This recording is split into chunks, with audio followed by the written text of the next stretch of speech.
purple and gold? Are you ready to hoist the colors? Now, time for the most in-depth look at the world of ECU athletics. Welcome in to Hoist the Colors with your host, Stephen Igo on 94.3 The Game. Watch the show live on Facebook and at 943thegame.com. Now, here's your host, Stephen Igo. All right, welcome in. Hoist the Colors on this Monday, February 19th edition of the program. We're going to be talking a lot of Pirate baseball because the ECU baseball team went 3-0, starting the season with a clean sweep. We've got our chat coming up with Cliff Godwin. In the second half of the show, we will do that. Patrick Johnson and I talked to him this morning. We'll play that. Shout out to ECU basketball. They win their third in a row for the first time in program history. ECU athletics as a whole going 14-2 this past weekend. So great time to be a Pirate. And we got a Pirate in studio. Cam Clonch is back. He couldn't get enough. Cam, how's it going, man? It's going good. Really good weekend for the Pirates across all athletics. I got a chance to go to the basketball game Thursday night. And, saw you there, man. They played great and didn't get to watch the game yesterday, but pulled out another conference win. So, and then I hear a lot of talk about the softball team. They're playing great. I don't know if they've lost yet. So they finally lost their first game yesterday, but they're 11-1. Yeah, that's awesome. Best start in program history, and so great week to be a Pirate, and hopefully we can keep this thing rolling. What's it like? I mean, because you guys are obviously all consumed in the baseball season, but just you've been here a while now, experiencing the whole student-athlete life, like trying to support other teams. You know, we've seen Deontay Johnson, defensive tackle, supporting you in the jungle. Yeah. So what's it like, kind of that camaraderie, going to other games and just being a part of the ECU life and everything? Yeah, it's awesome. We don't have a ton of time. Right. Obviously, we practice a ton, and we play 4, sometimes 5 games a week. But anytime we get a chance to go watch the basketball team, we try to go, and then a lot of other sports, they kind of play on the same days as us. So, but man, it's awesome. The support we got for each other. You're talking about Deontay Johnson. Me and him have been boys for a while now. I think going back to the dorms freshman year, and we go to about every football game that we can. Even we're playing in the fall, but try to go watch those guys. We just try to get out and support one another, and we have a ton of support for us too from other athletes. Cam Clonch is with us in studio today, fresh off a Clonch launch. We talked about it the last time you were in here, man, and got to feel good to get home run number 1. And I know team goal is more important. Obviously, we'll talk about that, but home run number 1 on opening weekend has to feel pretty good. Yeah, it's the first one is normally the toughest one to get out of the way, but. Yeah, got a good pitch up in the zone, and the wind was helping me a little bit. So get that first one out of the way, and now we can slow down, relax in the box, and try to just do whatever I can to help this team win. So 3-0, you got up. You swung 3-0, right? And you fouled it off? Yeah, I swung 3-0. He threw me a fastball, but it kind of cut. Right, hit some movement on it. And I knew going up to the plate, he didn't throw a lot of stuff straight. He had some good movement on his fastball and changeup, and so yeah, I swung 3-0, and I kind of stepped out, and I was like, man, that was weird. I thought I was going to crush it, and then the second pitch, I think I fouled it off too, and then I just knew that if I stayed in the middle of the field that. He really didn't have anything to blow by me, so I was just kind of trying to use the middle of the field and saw a pitch elevated and went and got it. So, and I noticed, too, I was down there taking pictures right by the dugout in the first couple innings, and, freshman starter, first career start, so y'all don't have any scout, I'm guessing, on this guy who's starting for Ryder. And ton of communication going on. He kind of breezed through the first inning, but I could see all the guys saying, hey, here's what this does. How important is that when you guys are seeing somebody for the first time, communicating and kind of passing that along? Yeah, I mean, it's a huge part of why our lineup is as good as it is. And man, those guys that hit at the top of the order, they did a great job all weekend, really. The first weekend you just don't have a ton of reports on guys. People make big jumps over the summer and over the fall and the winter. So those guys at the top of the lineup did a great job communicating all weekend. But Sunday specifically, because like you said, we didn't have a ton of information. We were watching Twitter videos. Oh, really? Just to kind of get a look. So, yeah, they did a great job communicating. And you guys, I mean, really, there's always room for improvement. But, 30-2, y'all outscore them overall for the 3 games. 16-2, 7-0, 7-0. So, from a team perspective, Cam, y'all, I don't think opening weekend could have gone much better. Just how would you kind of assess the whole weekend for you guys? Man, there's a lot of great things came out of opening weekend. You get the families together for the first time, and the new families get to experience baseball inside Clark LeClaire and seeing their son run out there on wearing the purple and gold is pretty special. And then we donated some money. We hit 6 homers, so got to donate some money to the Children's Hospital, which is awesome, man. Carter Cunningham, can't say enough good things about him, man. He's one of my best friends, and what he's doing for, man, the whole community is great. And then obviously the Parker Bird moment. I mean, I'm getting chill bumps talking about it, but that guy, man, he works harder than anybody we have, and to see him go out, just walk up to the plate and get the standing O from the crowd. I don't know if there was a person sitting down in the stadium.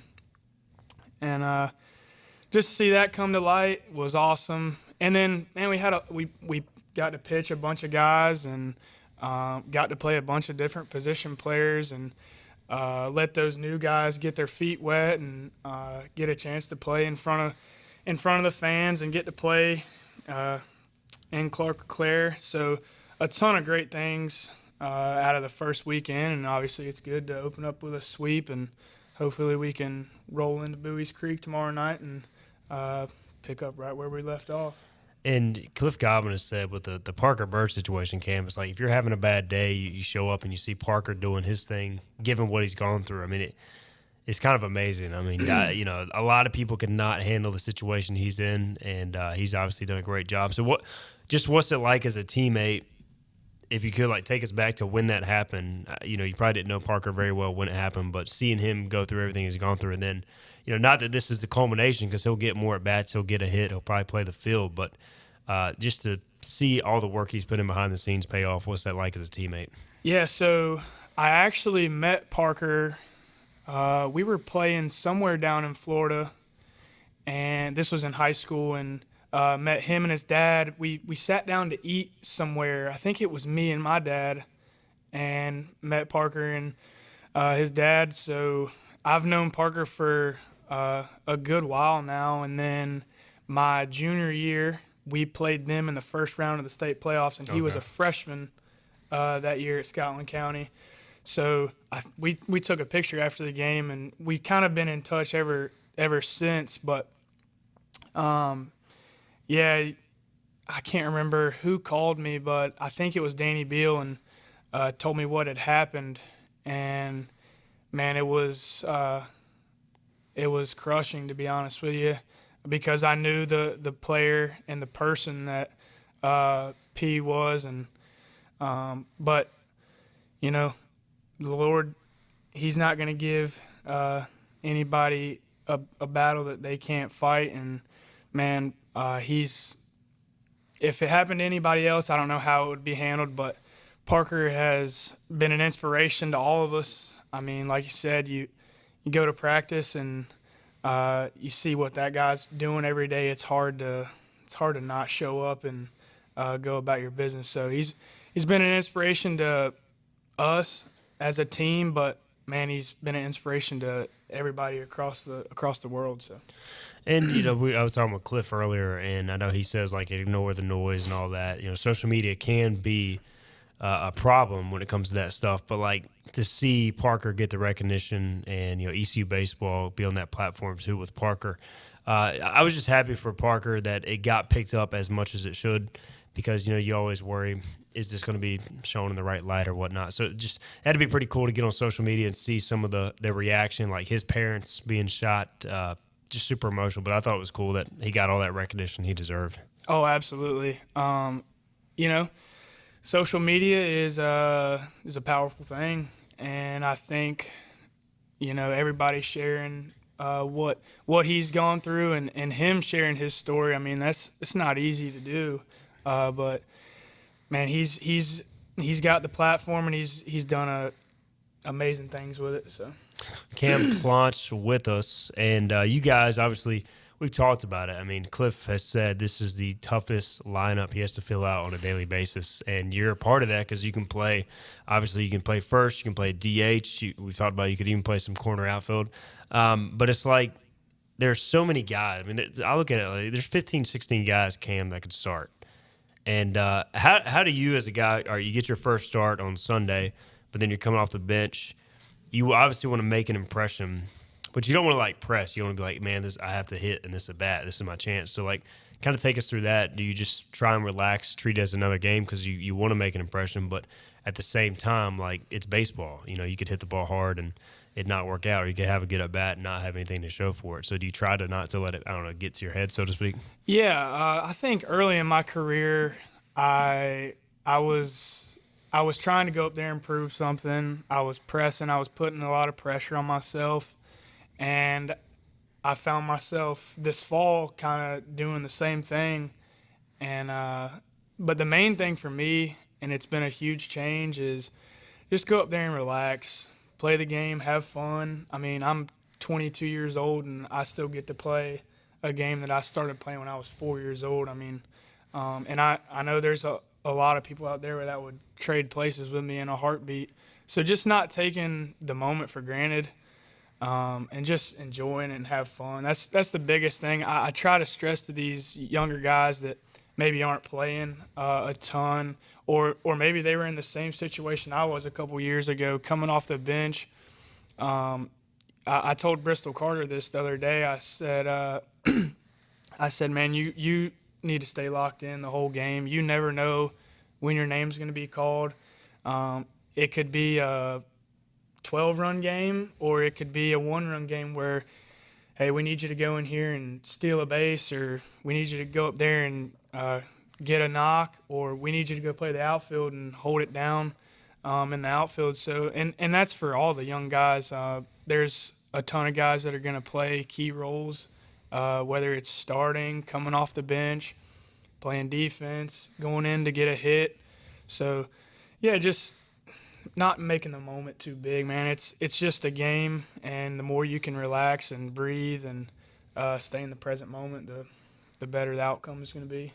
I feel like watching, I was, again, taking pictures yesterday. I feel like your first baseman's mitt is the biggest I've seen. Obviously, first base mitts are big. You want to be able to catch the ball. Have you, I don't know, size-wise, it got to be up there. I don't know. Have you always used just a massive glove? So it's actually a 12 1/4. It's one of the smaller first base mitts you can buy. Maybe it's just the color. I don't know. Well, the way I form my glove, I widen it out so much. Okay, maybe that's what it is. And it's kind of how I've always played with my first baseman, just getting it as wide as I can. And it does look big. I have noticed that on the TV. Yeah. I'm like, dang, that thing looks huge. Maybe it is the fact you make it so wide, because now that I think about it, it's more it's more the width than the length. Yep. So, yeah, but either way, just something I noticed. All right, Cam Clonch is with us. We're going to get his Daytona 500 preview here on the other side in a second. We talked about all the guys, man, who played this weekend. I mean, 9 pitchers out of the bullpen. Nobody threw more than 1 appearance on the mound, and a ton of good stuff. Playing defense behind them, or just watching, the game from the dugout. Cam, did any of the young arms, new arms, really impress you this weekend? Yeah, I think the first one that jumps out to me, Friday night, I go in the game to play defense, and I see Norby coming to the mound, and He pitches with a tremendous pace. It's not a fun at bat. I think he was pitching with 16 or 17 seconds on the clock, so it's real easy to play defense behind him. But man, I thought everybody that came out of the pen this weekend was great. Another one Friday night was we call him D-Lo, Jackson DiLorenzo. Just kind of a bulldog mentality. Goes up there and like I said, he's just a bulldog, goes right after you. And that was great to see him go out there and in front of a record crowd for opening night. And he seized the moment and pitched great. But those two guys on Friday night, and then, man, you got Shink, Jaden, Corey Costello yesterday, and I'm missing some guys, but it's easy to play defense with those guys that are filling it up and just attacking hitters and not giving away freebies. All right, he is Cam Clonch. Let's get a break in because he's got class coming up at 1. We'll have to get him out of here pretty soon, and we'll be right back. We'll talk about the week coming up, and we'll discuss also the Daytona 500 and more. This is Hoist the Colors on a Monday. It's Greenville Toyota's Winter Wrap-Up Event. Wrap up a great deal on over 100 pre-owned vehicles, starting under $15,000. We have all makes and models, including luxury. Plus, wrap up a huge warranty and no-charge maintenance. Hurry into Greenville Toyota. Other restaurants claim their food is fresh and fast, but are they friendly? At Moore's, you're treated like family the minute you walk into their doors. With locations in Winterville, New Bern, Swansboro, Morehead City, and Jacksonville. We've been practicing what we preach since 1945. At Moore's, our barbecue is slow-cooked and smoked over real wood daily until it's so tender it's falling off the bone. Combined with our fresh chicken, cooked-to-order seafood, and homemade fixins, we're sure you'll agree. If it's not Moore's, it's less. Acre Station Meat Farm, along with Lane Angus Beef, bring you Farm to Fork Beef. Stock your freezers now with affordable beef boxes, just in time for the grilling season. Farm to Fork Beef brings quality local beef to your family. From your traditional butcher shop, Acre Station Meat Farm. Come on down to Acre Station Meat Farm and find out why we're #1 in fresh cuts and friendly service. Acre Station Meat Farm, Highway 32 North, Pinetown. You know what the problem is with standard belts? Usually you have to choose between too tight or the opposite, too loose. But with Anson Belt and Buckle, you don't have to choose. We got rid of the holes and instead have a track system designed for micro-adjustability. That way you can enjoy a perfect fit every time. Anson Belt and Buckle. Find your perfect fit today.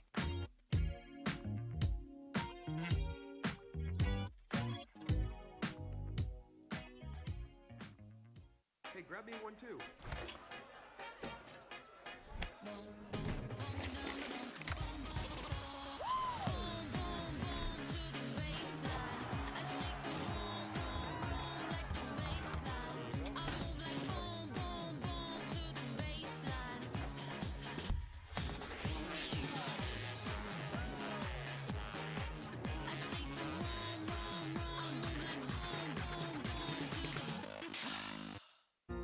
When a place is as special as this, you don't want to change a thing. You simply want to enjoy it, just as it is. That was our inspiration behind Bow Coast West, our newest community in Beaufort, North Carolina. Embrace all that we love about this very special place, and make it easy for families to enjoy all that this coastal lifestyle has to offer. Be inspired. Bow Coast West. It's Greenville Toyota's Winter Wrap-Up Event. We're wrapping up the year with our biggest savings. Shop new Camrys and RAV4s, $289 a month. Need credit? Get pre-qualified today. Wrap up a great deal with payments from $289. Here there be pirates. Back to Hoist the Colors with Steve and I go. How good is this on 94.3 The Game? All right, welcome back in. Hoist the Colors on this Monday. Cam Clonch is in studio. We've got Cliff Godwin coming up shortly, our conversation with Patrick Johnson and him. Cliff did follow through. He told me when we interviewed him, he said he did not know a starter. He probably just wasn't telling us. He probably knew. He did not know a starter for Tuesday's game at Campbell. He has since texted in. He says Chris Kaler is starting tomorrow and will be on a pitch count. So he did follow through. Appreciate that, CG. And we were talking off the air, Cam. Man, he works fast. And so if you're playing defense behind him, you got to be ready. But I know you guys are excited to see Chris get the start at Campbell. Should be a tough game. Campbell's a really good team. We all know that. But you excited to see Chris get a shot tomorrow? Yeah, I think it'll be really good for Chris. Like I was saying earlier, he's my roommate, so we live together, and he's ready for the moment. He's got a lot of experience starting and being in the starting role, so he hopefully goes out there and does his thing tomorrow. And he does work very fast, so it's a lot of fun to play defense behind him. He rolls ground balls and works with a good pace. So going into a tough one tomorrow night in Bowie's Creek, but we'll be ready to play, and hopefully Chris can give us a good start, and we'll roll from there. Campbell's got the turf field, good facility. I know they put some money into it with I think it was the Astros a number of years ago. But how do you feel about playing on baseball on turf fields? Is it just part of it now? Because it feels like every other place y'all go has a turf field. Yeah, I think a lot of the fields. Well, now Memphis is turf. In the American, almost every team. I think almost every place that we'll go on the road is turf. But, I mean, it's fine. It plays a little quicker. Some turf is actually different, though. There's some sticky turf, and then there's some turf that is cut real low, and the ball gets on you quick, especially at third base and first base. But I don't mind playing on turf. You it just is deal what with it it. is. Yep. All right, Cam Clonch, NASCAR guy from NASCAR country outside of Charlotte. Philip Pilkington is producing. He is also a NASCAR guy. He's got his William Byron shirt on today. Are you happy that the race got postponed? Are you going to watch it this afternoon? 4:30 is the start time, right? So are you excited about watching it this afternoon? Well, or do you have team stuff? We actually lift at 3:30, so okay. I probably would have caught a little bit of the race yesterday, but we have lift at 3:30, and then we have a team dinner tonight. So I'll probably catch the tail end of the race when all the good stuff is happening. Need a few wrecks to make sure you catch the end, right? Yeah, there will be. Yeah. There will be wrecks if you've ever watched the Daytona 500. It's crazy, and whoever makes it through has got a chance to win. So, all right, Philip, I'm gonna let y'all take it away here. Our Daytona preview, couple minutes. You basically can just repeat your off-air conversation earlier, but who are you looking for, Cam, as far as this afternoon? Do you have a favorite as far as like guy you think might win the race? Well, I think an obvious favorite, he's sitting on the pole, is Denny Hamlin. I hate to say that, but all the Toyota cars will be fast, and then you got your Hendrick cars that they always draft well, and the Ford's got the horses, so it'll be a great race, a lot of excitement. There will be a ton of wrecks, and like I said, whoever can escape the mayhem will have a shot at winning. I think a long shot is Eric Jones. He seems to step up in big moments, and then his teammate John Hunter Nemechek will be really good. And then I think another sleeper is somebody like Kyle Larson, or I don't know, maybe we'll see William Byron there at the end tonight. Yeah, hopefully. However, it seems like Cam's got a pretty consistent there until he brought up Larson and Byron, that he's high on the Toyotas. They like to hang out in the back early in this race and let all the mayhem get everybody else caught up in it, and they're always there at the end. But I like Brad Keselowski in this one, 7-time super speedway winner, most among active drivers. He has won at Daytona back in 2016 in the summer race. He won a duel 2 years ago. It's the only race he's won as part of RFK Racing. I think he's due for a win this year. That's my gut feeling. We talked a little bit about Kyle Busch as well. This will be his 20th time running the Daytona 500, so it'll be interesting to see what he does. And, hey, Dale Earnhardt, 20 years of trying, 20 years of pain, and he finally won the 98 Daytona 500. So, who knows? It'll be fun, and I'm kind of with you there, Cam, though. Those Toyota guys will find a way to be there at the end, and Denny's always a favorite. And we were talking, Cam, so do you have a favorite driver? You were saying, what, Ross Chastain maybe a little bit?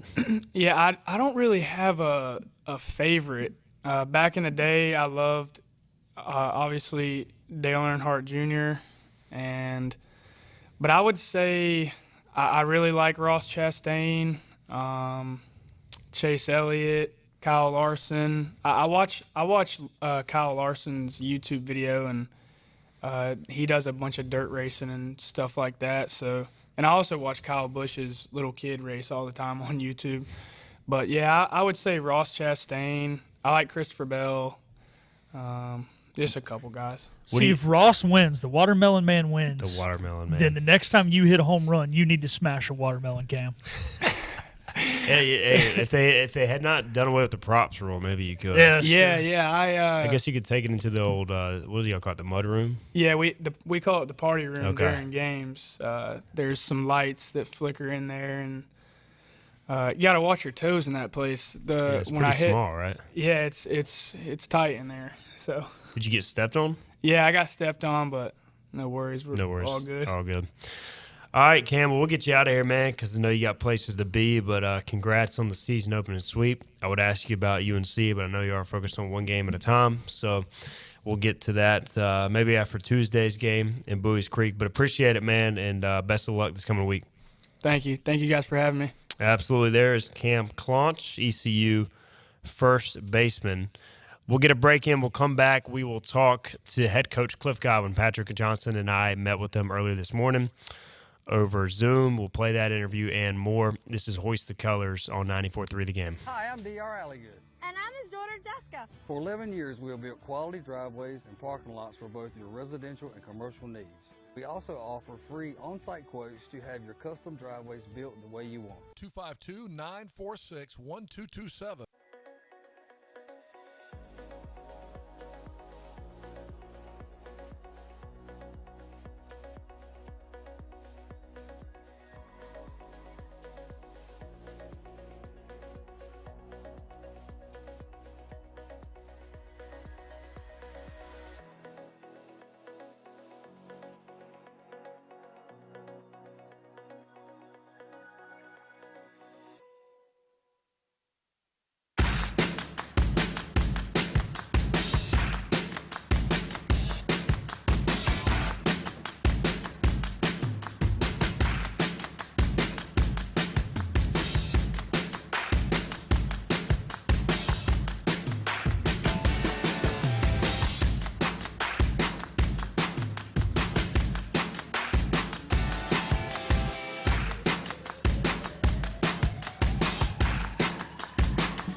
This is about you, your family, and the health of all who live in Eastern North Carolina.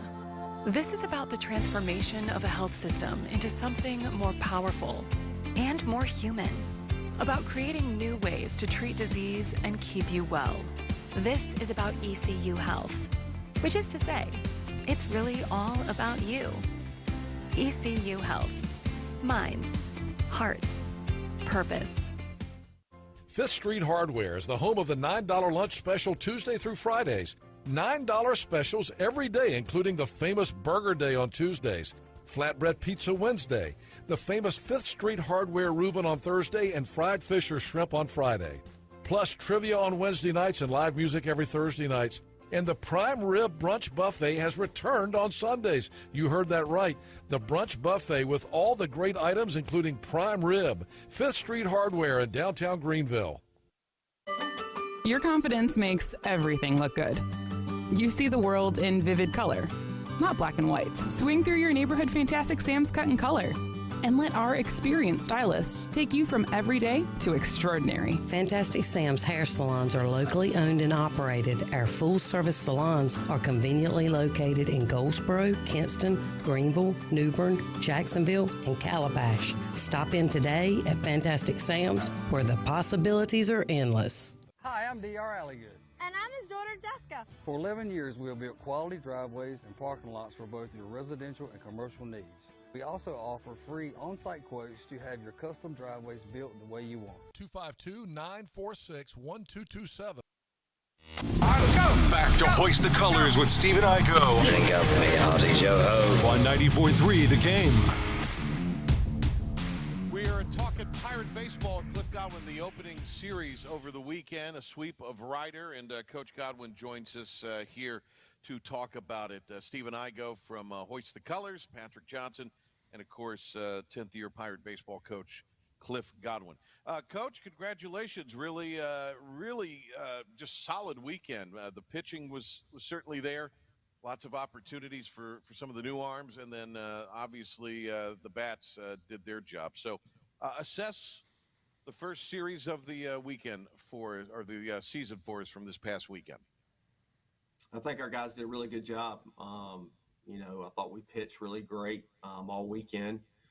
Only giving up 2 runs the entire weekend. I thought we played great defense. I think we only had 1 error for the entire weekend. And then I thought our offense was really good. I think it was 16, 7, and 7. So anytime you can score 5 or more runs, that's impressive. Gives us a good opportunity to win the game. So overall, very pleased, and we're able to get a lot of guys in the games this weekend, which is something that we got to continue to do just because we're deep, and that's a good problem to have, but just getting guys out there so, if somebody gets injured, we can have guys ready to go. And as you say, it's a long season, so you really never know when you're going to need some of those guys to be game ready, and I know a lot of them are. Getting the younger guys opportunities, getting the freshman arms some opportunities, you kind of alluded to it there, but do you have to be selective in that process, or do you feel like this group is certain ones are ready and you can just kind of throw them out in any situation? Well, I think some guys are definitely more ready than others. I mean, I thought Ethan Norby did a good job on Friday. I thought D'Lo did a good job on Friday. Corey Costello, when you're specifically talking about freshmen, did a good job yesterday. So, and then we're able to get a bunch of freshman position players out there. Bristol, probably played the most, but he did a really good job. Colby Wallace got out there and did a good job. Walker Barron, had an at bat, and some others that I'm missing, but I thought everybody that was called upon did what they were supposed to do. Coach, when you look at your depth and your options, and you've kind of touched on a little bit as far as just how tough it is to make up a lineup, specifically like that kind of DH, first base, corner, outfield spots, like day to day, is that kind of the toughest spot for you to decide who's going to play? It is, I just, you got guys like Cam Clonch, Chaz Myers, Colby Wallace, and others, Bristol Carter, starting out on the bench. I mean, they're really good players, and you're just having to navigate it and trying to put guys in the best roles, but you're always trying to put your best team out there to give your team an opportunity to win on any given day. But then we can utilize the bench at a high level, which is amazing. It just makes the managing part a lot harder, which, as I've told Nowak, that you guys are making it hard on me, that's a good thing. Yeah, I know you said you texted, I believe, Nowak. Do you try and give guys maybe a heads up the night before, or is it more of a – kind of take us through that process on, hey, you're going to be in the line tomorrow? Is it more of a game day decision for you? Well, normally it would probably be more game day decision, but we didn't have any video on the freshman pitcher that started for Ryder yesterday. So we knew he was right-handed, but literally there was no video whatsoever on him because he hadn't thrown a pitch in collegiate baseball yet. So I did know that I was going to play Clonch at first base, and we were going to put Cunningham out in left so Nowak would slide to the DH spot. So I let Nowak know that Saturday night, and, of course, his response was, hey, Coach, I'll do whatever the team needs. And that very heartfelt message, coming to the head coach is pretty special. And that's when I said, hey, man, you guys are making it really hard on me, and that's a good thing. We discussed it a little bit after the game, Cliff, but Jacob Jenkins-Cowart getting off to the start he got off to, and specifically, obviously the pull side power is great, but when he's going backside like that, gap power, just does that kind of show how much he's locked in early on in the season?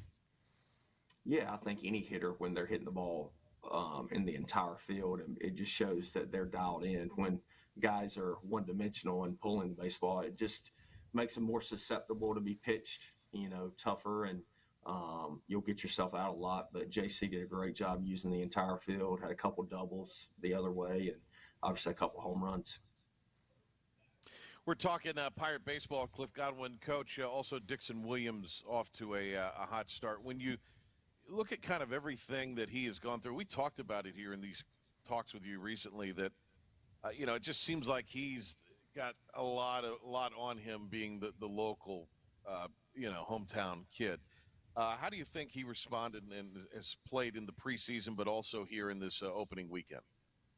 I thought he played great. I mean, probably better than what we anticipated, to be honest with you. That's not that we don't think Dixon's a great player, but, I grabbed him probably on game day and just said, hey, man, like, you've earned this. Don't put any external pressure on yourself. He had 2 starts last year, one at Old Dominion late in the season because Starling's back, and he actually played good. I don't think he had a hit, but he had a walk and lined out one time and made the plays at second base. Well, then the next weekend we played at home, and he looked nervous, and he struck out 3 times against Memphis, and we only struck out 3 times as a team that day, and he just didn't look like himself. So I wanted to make sure he wasn't putting any external pressure on himself because he's earned the starting role at third base, and to just go out there and have fun. And man, he exceeded my expectations this weekend just because he looked like he was playing in a inter squad in the preseason and playing at a high level and having a lot of fun doing it. When you have that conversation with him, and that's just one of, I have to imagine, many that you and Coach Palumbo and all the staff have had with him. What are some of the things that you have told him? Because you know what it's like. I mean, if you're an Eastern North Carolina kid playing in this baseball program, I mean, especially now, that carries a lot of weight, I have to imagine. So is it do you think maybe him going away playing in the summer too, maybe, ease some of that, gave him a little bit of more belief, not that he was lacking, but just, kind of relaxed him a little bit maybe? I think there's a lot of things. I think definitely the summer helps. You get to go out and play, and there's not a lot of pressure, and you get to perform, and he performed at a high level. But I also think it's a year in our program. I mean, it's just hard for freshmen to get on the field at our place because the game's older. Everybody talks about the transfer portal. Well, it's made the game older, so it's harder for freshmen to go out there and do it. And I think kids are a lot more comfortable in our program once they've been through it after 1 year. So I think there was a lot of things that go into it, but Dixon's worked really hard, not just on his physical ability, playing defense, hitting, base running, all those things. It's on the mental side of things. And I think that was the piece that he was missing the most last year, was just the focus, the consistency of showing up, going to practice every day. And he's done a great job of that this year. Coach, I want to hit a little bit more on the pitching from this past weekend. And it seemed like Trey Savage maybe didn't have his best stuff, yet you look at the numbers, 8 strikeouts, 2 walks, 1 hit allowed, 4 innings. Early in the season, obviously you're not going to push him, but so deep. Just how would you assess, Trey's first outing of the year? I thought he had good stuff, especially early. I thought he was probably a little amped up, and his fastball command wasn't great, which he's able to navigate it because he has other pitches. His off-speed pitches were good, and but I thought he was a little bit erratic with his fastball. But the thing about Trey, he's always going to manage the game. He's always going to give you a shot to win. And, of course, we didn't want to push his pitch count further than what it was. And we've got, Spivey he was here this weekend, I think Saturday. He was like, hey, Trey, can you stop throwing 50 pitches in the first 2 innings or whatever it was? So Spivey was giving him a hard time. So Trey knows that, and, he'll be more efficient next outing. And then Zach Root and Jake Hunter both, I know, worked a lot on off-speed, kind of honing in on that this offseason. They both got several swings and misses on their secondary offering. So what would you kind of make of, going out there against different hitters and their success rate throwing those pitches? I thought Root looked really good. I think it was the 3rd inning. He kind of lost, the zone a little bit with some of his pitches, but it's good, man. You got to be put in those situations. He got out of it and, threw 4 1/3, 4 2/3, and he definitely was executing some of his off-speed pitches in the zone. And when he's doing that, he just makes it really tough on hitters. And Hunter as well on Sunday. And what did you kind of make of his performance? And then, too, you guys used 9 different pitchers out of the bullpen, but only 1 appearance from each. So kind of an ideal weekend, right, just from a pitching perspective? Yes, Jake, he gave us a quality start. Didn't give up any runs in his 5 innings.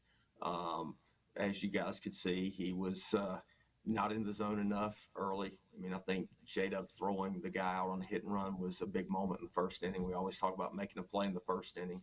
J-Dub throws the guy out on a hit and run, and that allowed Jake to settle in a little bit.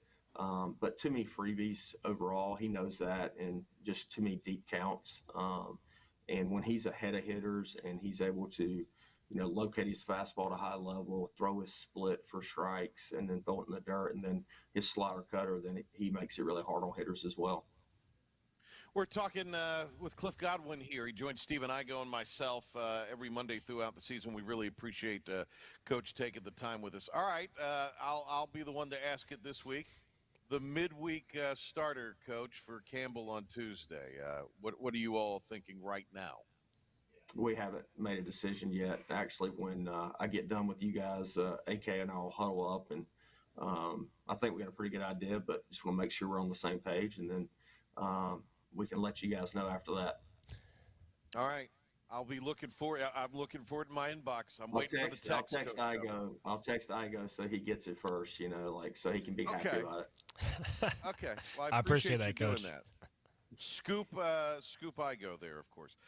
Hey, Cliff, when you looked at the crowd, all weekend, but especially opening day, I mean, one of the biggest crowds in the country for opening day. I mean, just awesome stuff, man. It is, and I said this after Friday night. I didn't know how big the crowd would be, but I knew it would be big because our preseason scrimmages were the most people we've ever had at preseason scrimmages. Right. So I was like, man, hey, it's going to be packed because our fans are excited about opening day and the Pirates playing at home, and I thought the crowd was great. I still want us as our players to get the emotion going in a positive way, to get the crowd into it a little bit more. I think when you get an early lead, sometimes it's just the crowd feels safe, so they're not as engaged into it. But we're going to be playing some tight games here at Clark LeClaire. We need the crowd to be loud. Those purple gold chants going a lot because that's a true home field advantage when our fans are engaged. I know you only look so far ahead.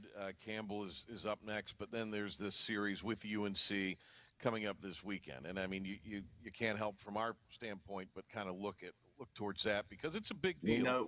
We know the media wants to talk about Carolina. Right, yeah. We know that. But oh, come on now, not me. All right, now you're barnstorming around the state with it, which I think this is a great idea. And look, because there's more interest in baseball, there's more interest in these shows where people, are maybe hearing you talk about some of this stuff for the first time. In other words, our audience is growing.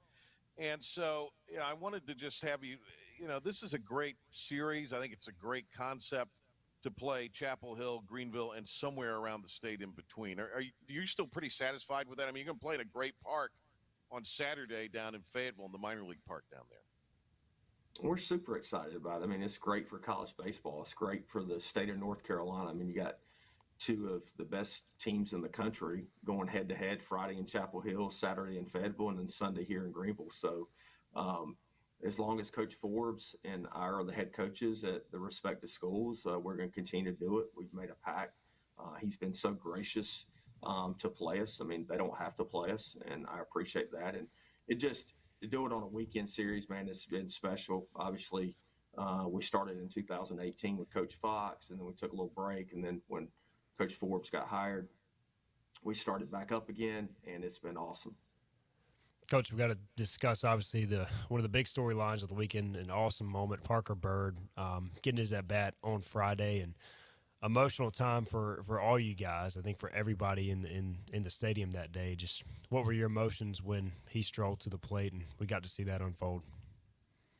Well, to start with, it was just, trying to get him in the game and figuring out what the opportunity was going to be like, when it was going to be. And like I've said a lot, I wish I could have told people exactly it was going to happen at opening night, what time it was going to be, but it just doesn't work out that way. You just have to see the game play out. And once he got to the plate and I heard the crowd, that's when it set in with me of like, man, this is like one of the coolest moments, the coolest moment that I've ever had in my coaching career. And I've said this to some of my closest friends, but it'll be the coolest moment that I've ever had in my coaching career when we knock down the door and we play in the College World Series. And just because I've seen what Parker's had to go through, I've seen what his family's had to go through.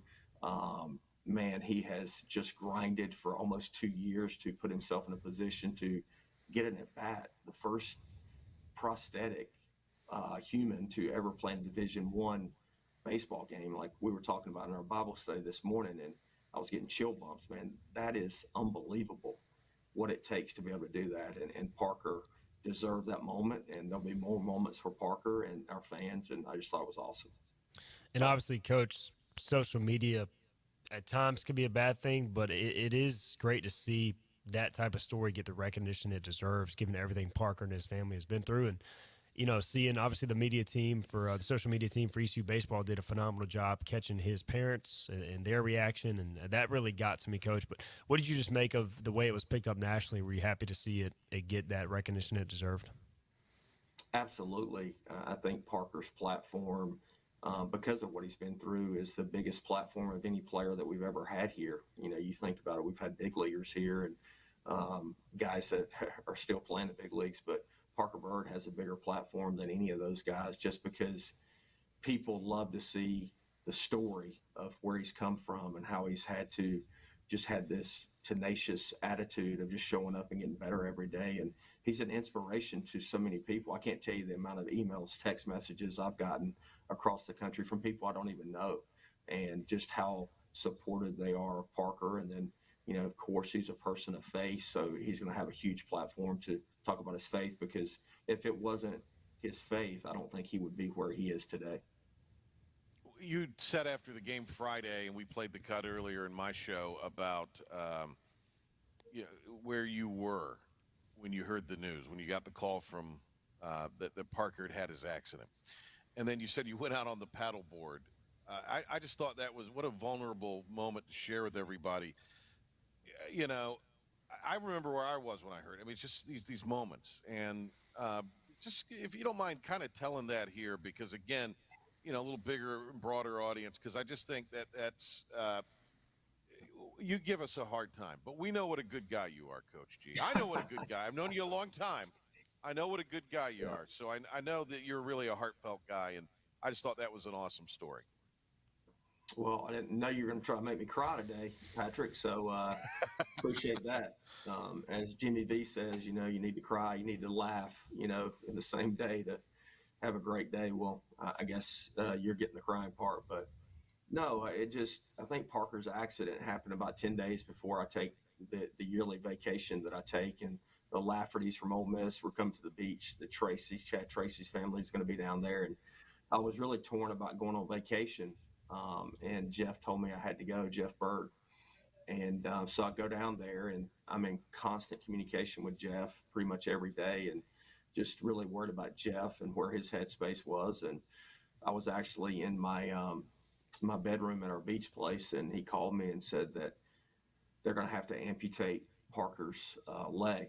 And man, I don't really ever want to go back to that moment, because I was just devastated, and I knew Jeff was devastated, and I knew Parker was devastated, and I just needed some time by myself. And so I just told everybody, hey, look, I need to get on the paddleboard, and I need to paddle off. And I just went off to a little quiet spot, and I just cried.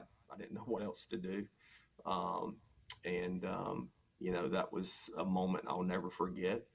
But when you see what happened on Friday night, you know that God's got a bigger plan for sure. And that was so cool for me to just watch him and the emotion and him taking his helmet off and getting a standing O. I mean, really awesome stuff. When he draws ball 4, what are you thinking? Man, I mean, to be honest with you, I was hoping the guy throw him a strike, because I know how good a hitter Parker is. That was he had a great eye. Like, that's what it was. Yeah, he had a great eye. So yeah. One other thing, and I mean, you know how great baseball in this community is. Marvin Jarman, and you know, I thought it was great.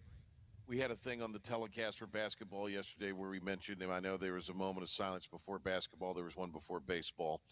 But, you know, when you look at, you know, just always Marvin and RV together, and you think Rose. I mean, just, you know, I just wanted to give you a chance. I'm sure you've got some wisdom imparted on you from Marvin over the years, like we all have. Yeah, Marvin was just a staple of this community for so long. Back when, you know, I was in high school, everybody knew who Marvin was. I mean, if you saw him walking down the street, people pick him up, take him home. He's always at Rose athletic events. And then when he would see me, and I hadn't seen him recently, but he would always ask about my mom and dad.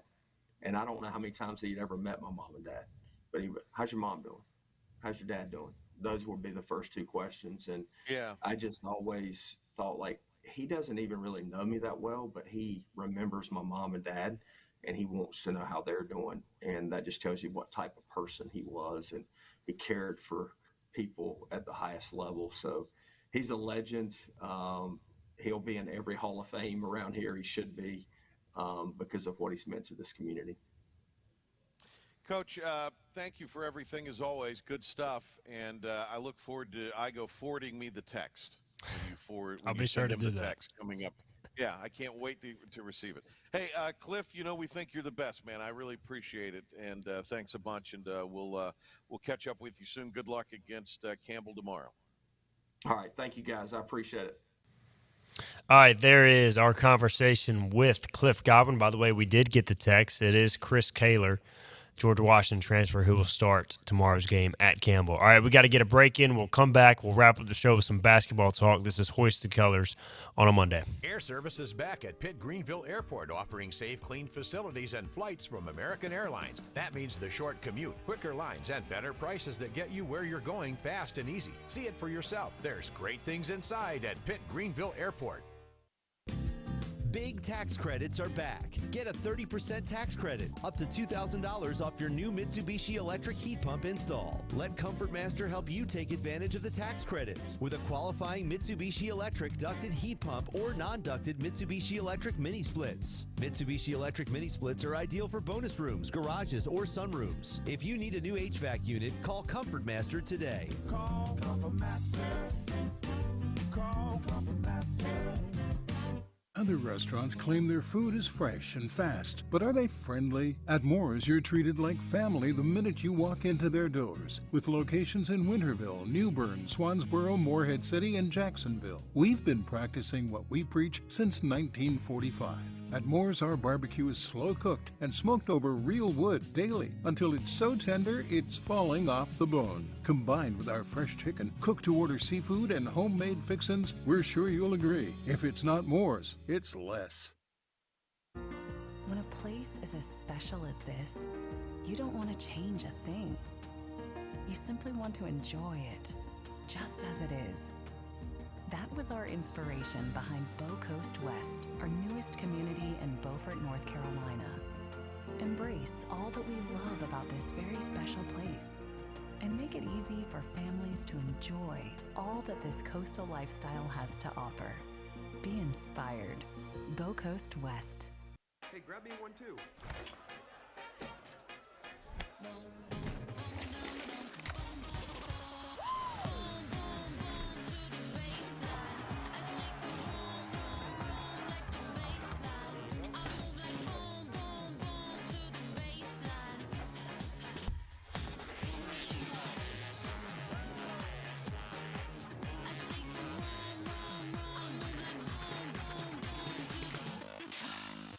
Air Service is back at Pitt Greenville Airport, offering safe, clean facilities and flights from American Airlines. That means the short commute, quicker lines, and better prices that get you where you're going fast and easy. See it for yourself. There's great things inside at Pitt Greenville Airport. Storm season is approaching. North Carolina weather can damage your roof, and before long, a small leak can turn into a big problem. Your home is one of your biggest investments, so protect it with Wells Home Improvements. We work with all insurance companies for a hassle-free roof installation experience. Call us today and get 10% off your roof installation when you mention this commercial. 252-227-8403 or visit us online at wellshomeimprovements.com. Wells Home Improvements, local. What's happening? Tell me what's happening. Every ECU fan's one stop for all things ECU athletics. This is Hoist the Colors with Stephen Igo on 94.3 The Game. Welcome back in. Hoist the Colors. Been a fun baseball show as we recap the Pirates' sweep over the Ryder Bronx. They start season 3-0, and again, we'll take on Campbell tomorrow. Enjoyed our conversation with Cam Clonch and also Cliff Godwin. All right, we got to get to our East Coast Agency Pirate of the Week, and this week it is none other than the 1,000-point man himself, R.J. Felton. It is only fitting, of course, that we give R.J.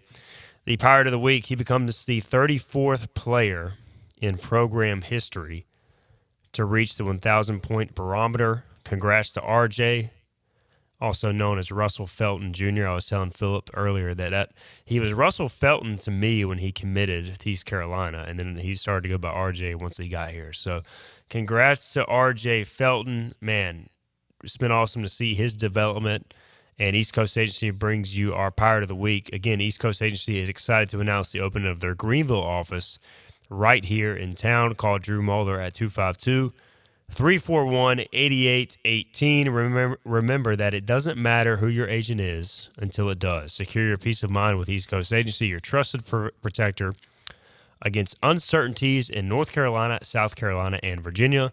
Where protection meets peace of mind, we've got you covered. Thanks to Tim Fleet and East Coast Agency. Check them out for all your insurance needs. Pirates get a big win on Sunday over Tulane, 81-67, their third consecutive win in conference play, the first time that has happened since the Pirates entered the league in 2014-15. It was good to see them get over that hump. Third time is the charm. They had the chance to do it earlier this year twice against SMU and USF. Didn't happen. They got it done yesterday afternoon. They have this week off. They'll take on Rice on Saturday. We'll have the Mike Schwartz Inside Pirate Athletics edition of the show tonight, tiebreaker 6 o'clock. Be sure to tune into that, where we'll catch up with Coach Schwartz, maybe some players as well from tiebreakers. Again, at 6 o'clock on 94.3 The Game. We'll get out of here. This is all for a Monday show. We'll see you Tuesday. We'll talk Team Boneyard, and we'll have an interview with Connor Norby. We'll see you then. This has been Hoist the Colors with your host, Stephen Igo. Tune in weekdays at noon for all things ECU sports. Get a recap of the show at 943thegame.com, on Twitter, Facebook, or anywhere you get your podcasts. We're back tomorrow with more of Hoist the Colors on 94.3 The Game. Hi, I'm D.R. Alligood. And I'm his daughter, Jessica. For 11 years, we have built quality driveways and parking lots for both your residential and commercial needs. We also offer free on-site quotes to have your custom driveways built the way you want. 252-946-1227.